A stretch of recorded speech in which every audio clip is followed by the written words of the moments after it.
All right. Now, life can be harsh.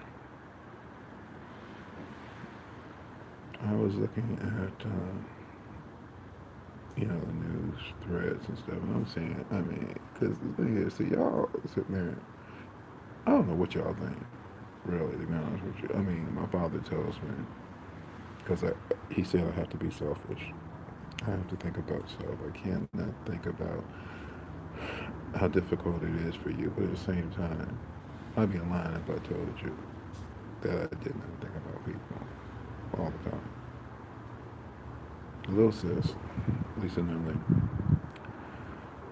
penned a posting that, I mean, was poignant, it was deep, and it was self-reflecting, and it contemplated a lot of stuff for her, which I know she's capable of doing because she does all the time. She's one of the smartest people I know. And she's just talking about, Mother Costa.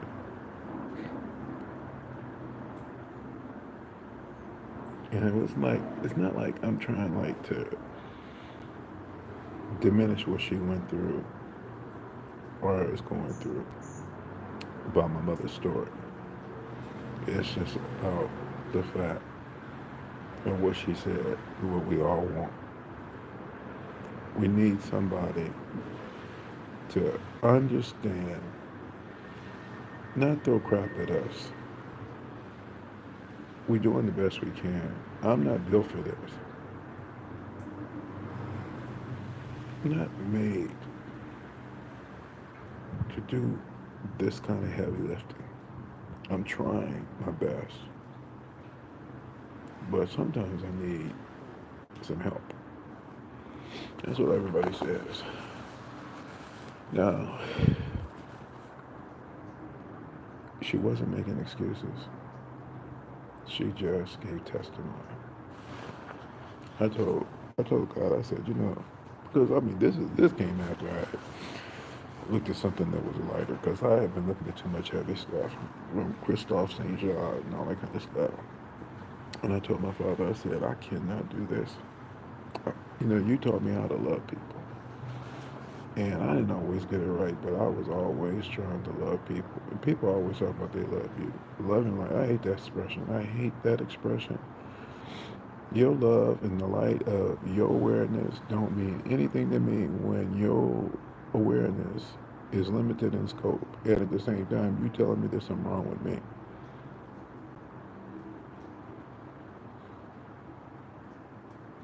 Whatever you end up supporting, you have to understand. Make somebody a refugee in your life experience. And then you say you don't have to take care of them. You're wrong. The Native Americans, this land was theirs. They were thriving the best they could. They not necessarily, I mean, they didn't have to fight with each other. Sometimes they did, but they didn't have to. They were just living. We came over here and saw, well, I didn't say we came over here. I mean, I was brought over here, my ancestors.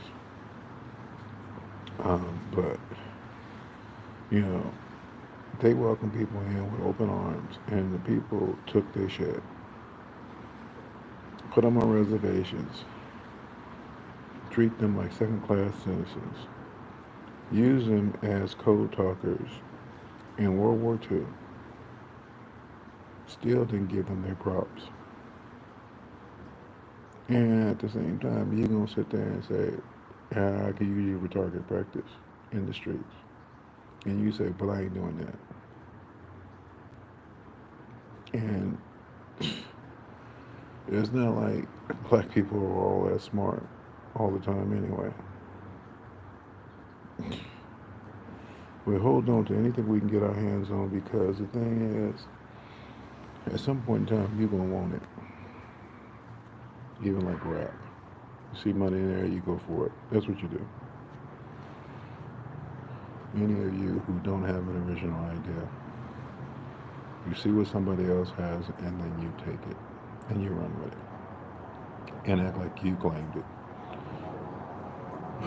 You split up the spoils in World War II.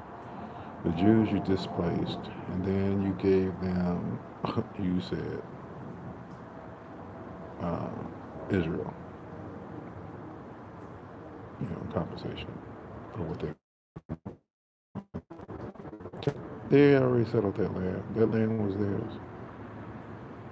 And then Israel went to like building whatever and putting up walls and stuff and told people as part of their reparations, you have to give me armament and protection because they already knew what they was up against when they called themselves, you know, trying to carve up the Gaza Strip. They didn't care. Y'all don't care. I'm telling you. See, this is the last little bit of this wine. I'm gonna drink this wine, and the blood would have been spilt or consumed in and of my body, in and of myself, and my Father. He will finish up, or he'll continue doing what he's doing. He gonna do it anyway. He really don't care. I guess I could pour this out, but no, not like that. All this stuff is ritual. Somebody gotta drink it. Somebody gotta take it in. I don't know, man. The Russian lady, she was so nice. She was sitting there having a cigarette talking on the phone. And she said, you can have, I said, it was raining. I was going to go around the house. And she goes, no, you can take this seat. I'm gonna go in the room.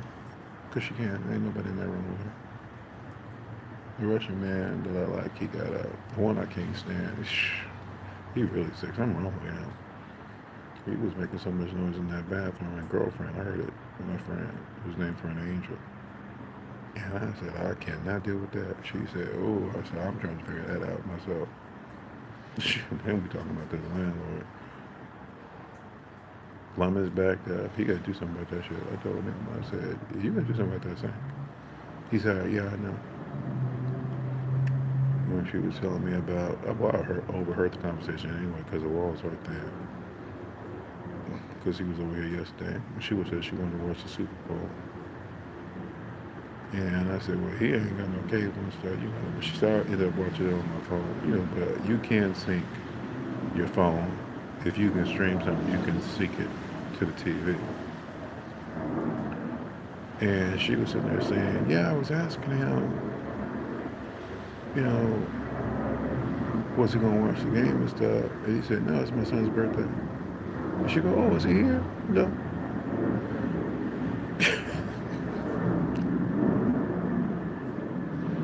He said he took him to Chuck E. Cheese.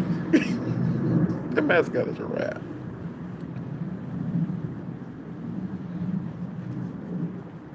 That shit is insane.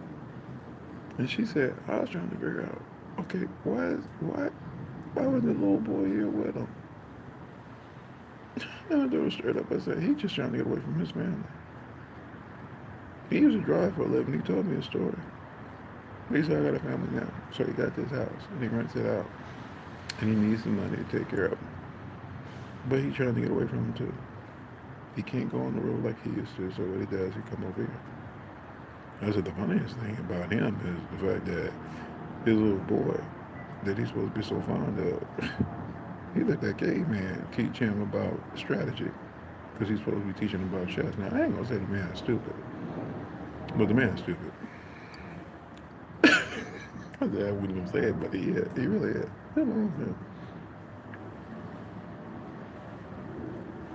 Just because you can play a game don't mean you need to be playing it. There's a lot of games I never wanted to play. I told you what happened with me and that controller.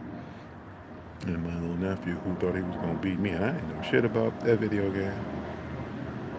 I don't play games because my father he don't play games. He told me straight up, I said, and I told him, I said, I ain't going to do this. I ain't working for the devil. He said, no, he ain't working for the devil. I am not the devil. I said, you got to prove it. He did.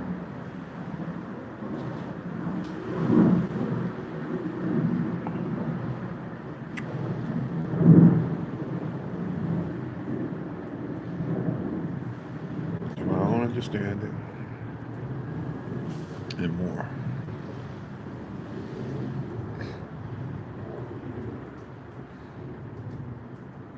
I said, there's too much sadness going on right now. I can feel it. I don't know what I want to do now. He said he got something good for me, but I'm not even gonna do that because I told him, I said, I am not happy. I do not like watching people be straight up retarded and kill themselves, and I understand why they dying because they think they know something. Like I said when I posted the thing about Christoph, I mean that hurt my heart because I've been following him for a long time since he was a child actor, and girlfriend, she didn't even know about it. She said, "Oh no," she said he was so young. I said, "Yeah, he was. He was younger than me. He was in his 50s. He won his awards and stuff. Amateur awards, AMAs. I mean, some people say, well, he lived well. Yeah, he been married, he had some kids and stuff, but you have to understand some people. When my father told me,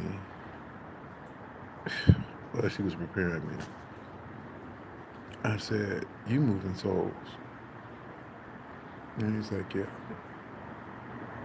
See, it's one thing when he moves souls that are in spirit to one place, but when he moves souls that are in the living, to keep them from nothing, because I know what that's all about. See, pretty soon it's just going to be straight up fools here killing themselves.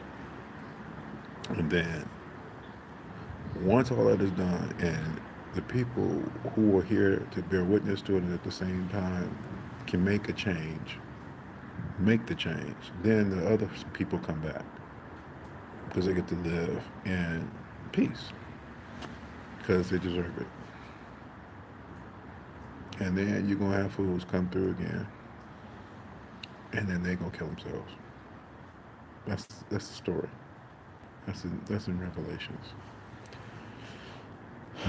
I didn't want any parts of that. I was dreaming about that shit when I was a kid. I knew exactly. He was already preparing me. He said, you're going to bridge between the two worlds. And at the same time, you're going to decode revelations. And you're going to help people as best you can. But you can't help everybody.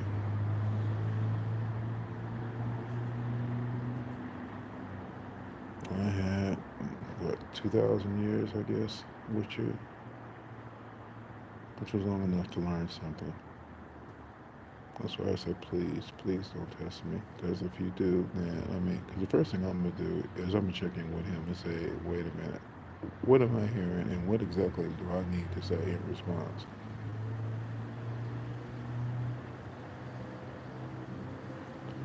Okay. I'm going to go in here and just chillax for a minute. It's still early in the morning.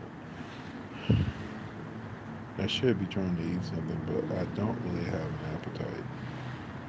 I'm trying to figure out, okay, how much of this food is going to end up going with me? Because I know he's moving full steam ahead, and he's got to give me this money so I can get my truck fixed and stuff like that.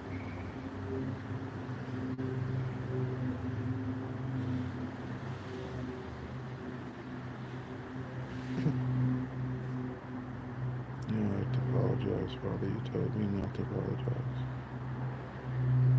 Because he said, I know this is hitting you hard.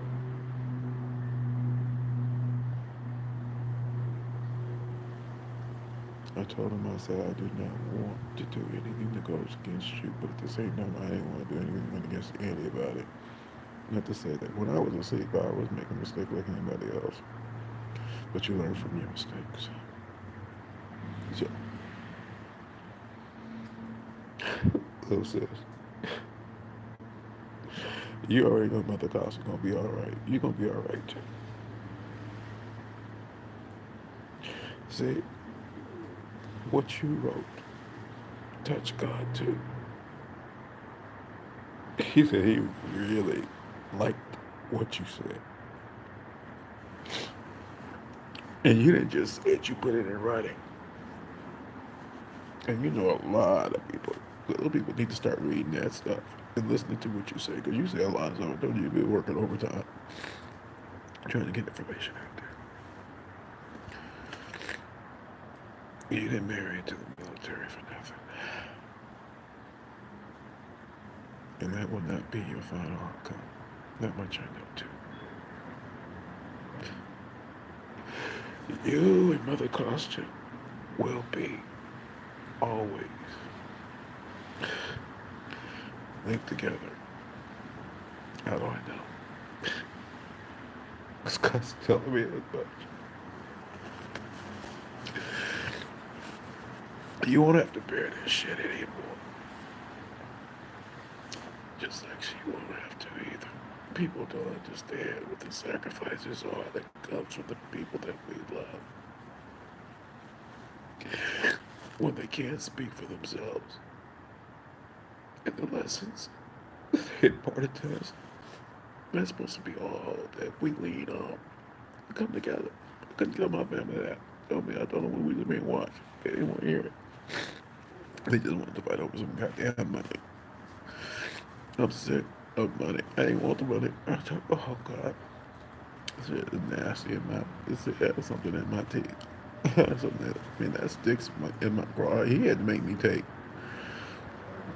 the pledge to take the money. I ain't want it. Because I knew. Just like y'all. You sold the soul. Everybody is going to get paid out at some point in time. You got a sweet little bird. Yeah. He's talking. Little bird. Squawking. Reminds me of the Blue Jay. Blue Jay was funny. I had this, when I was walking in Culver City, and I said, I feel like I've done this before. I was wearing sandals or something, and I was walking, because I was trying to lose weight. I had, I had worked this job, and I gained too much weight, and diabetes kicked in and stuff, and I had to go on medication for that shit. But I told the doctor, I said, I'm not going to stay on this shit. And he said, how you know? I said, I heard it from him. Just like he was testing my blood, trying to figure out why HIV wasn't making me sick.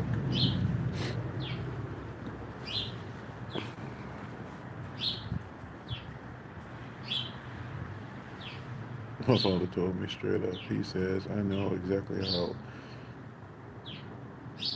Oh God, now I'm thinking about somebody else I saw online who's trying to be strong.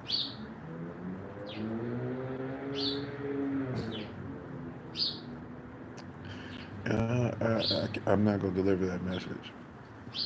Not to him. I'm going to let him be strong. But he will come back. I have not seen anything on him to prevent him from that. So, yeah, I was talking about, I was walking up into that park and I said, it seems like I've been here before. There was a hill. It reminded me of Calvary. They crucified Christ. And I walked up there. And there was a squirrel who made his friendship and acquaintance with me. You better. Your little bird is like, you better preach. That little bird is funny. I called. If you look on my thread, you'll find I wrote stories about him. But I called the squirrel Mr. Chatters. I didn't know squirrels made noises or at all. I just thought they just ate nuts. I didn't know anything about that squirrel. That squirrel made his acquaintance with me because I was sitting on the park bench and I was missing my grandmother because my grandmother had passed. My mother was still alive, but my grandmother had passed. And she had already said, her and my mom didn't always get along, but at the same time, because my mother said, well, she didn't think anybody was good enough for her son. And her son had problems with her too. Anyway, I mean, it was like the dynamics of our family was a trip. But I loved them all because, you know, they're just who they were. They weren't trying to do anything to hurt anybody. They were all, going to church and religious and stuff. They were just having problems. And so I'm missing my grandmother. I'm sitting on this bench. And the guy was looking down at me and he's like, go ahead and talk to him. But I felt like there was a baseball diamond behind me and I felt like this ball had hit me. Because I didn't see the kids out there playing. Because normally, it's like little leagues. And I looked back and there was, no kids on the field. And then I looked down at my feet and it was a squirrel. This squirrel had tapped me on the back and sitting at my feet. And he was like, what's wrong with you?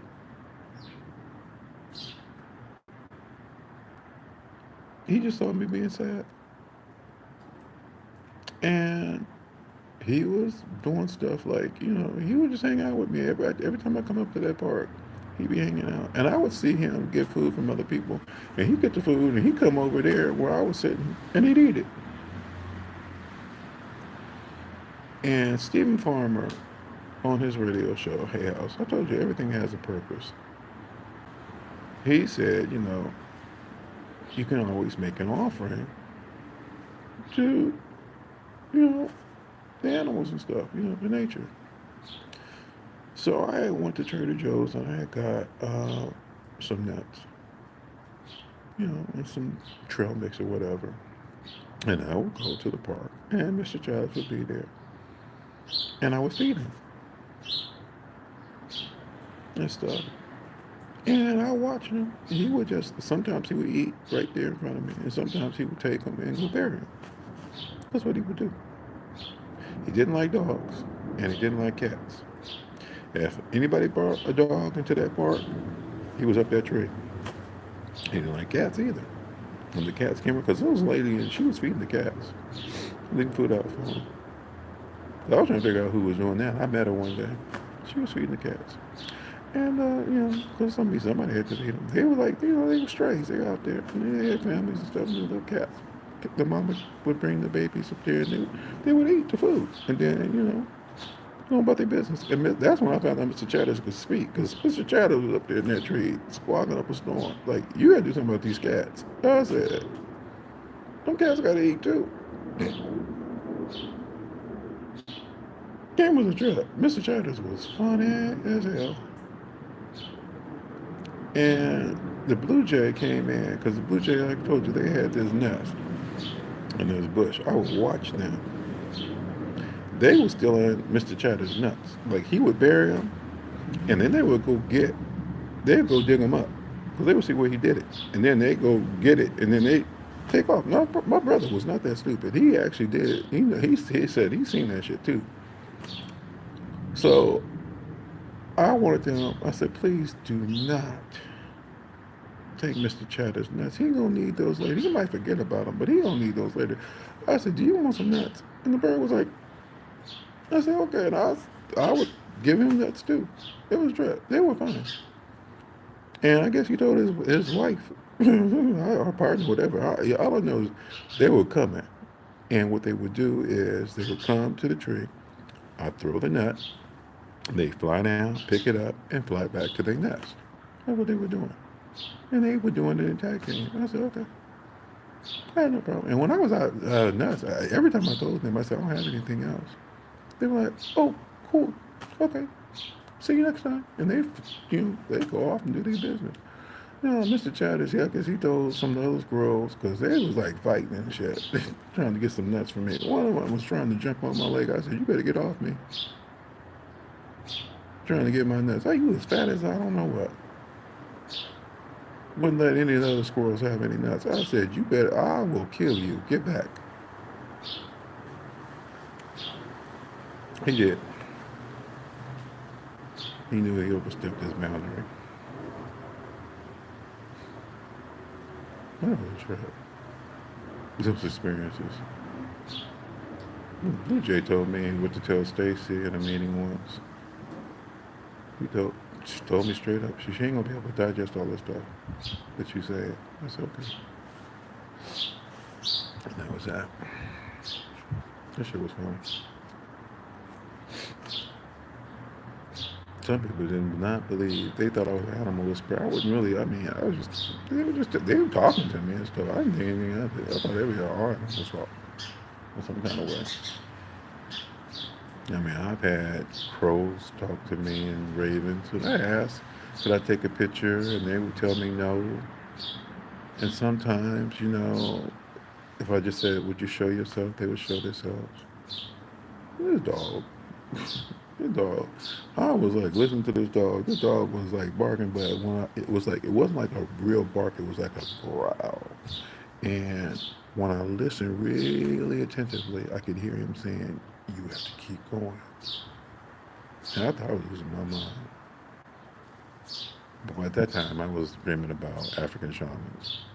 And they had me on a special ed bus. It was fun. Teaching me some shit. They said I had a monkey on my back, I had to get off. They were healing me. I was alert.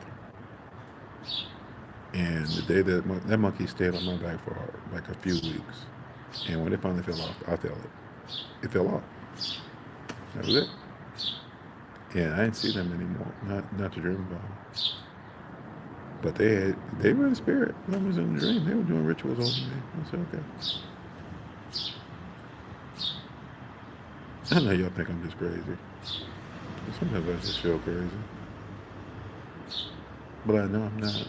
I know I can take care of business. Nigga said I gotta go in here and count this man's money out. But oh yeah. I mean, I told you. Money don't mean shit to spirit. It don't mean anything to my father. The only thing that mattered was you guys. That's why I never tripped off of money. But the thing is, y'all gonna be mad at me because you're gonna sit there and say you got it. Why don't you just use it to help us? Well, that's what I thought I was gonna be doing. But you see, y'all gotta help yourselves. Y'all gotta earn it. Very full.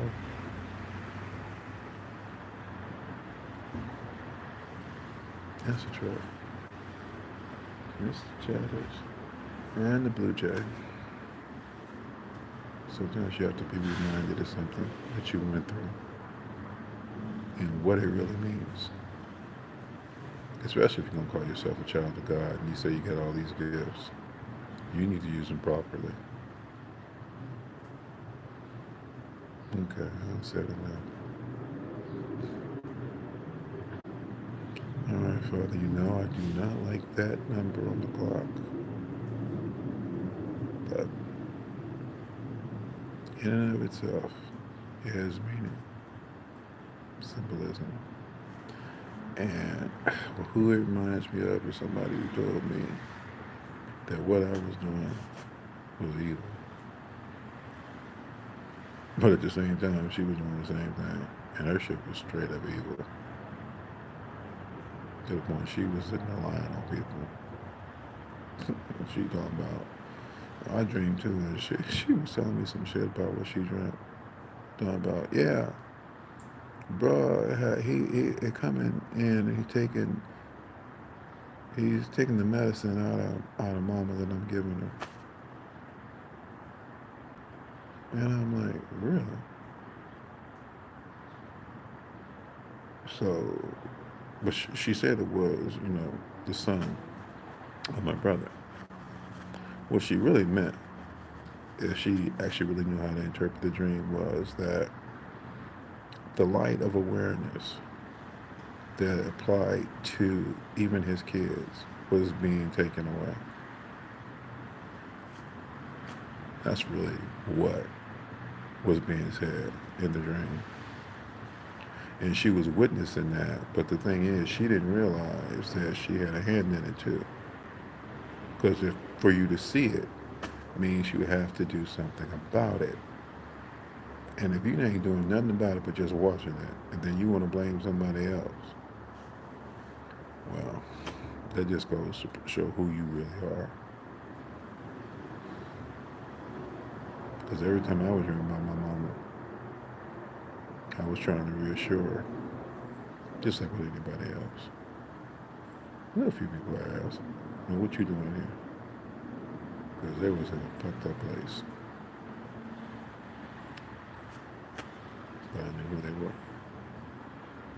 Okay. Let me get off this phone. I'll talk to you later.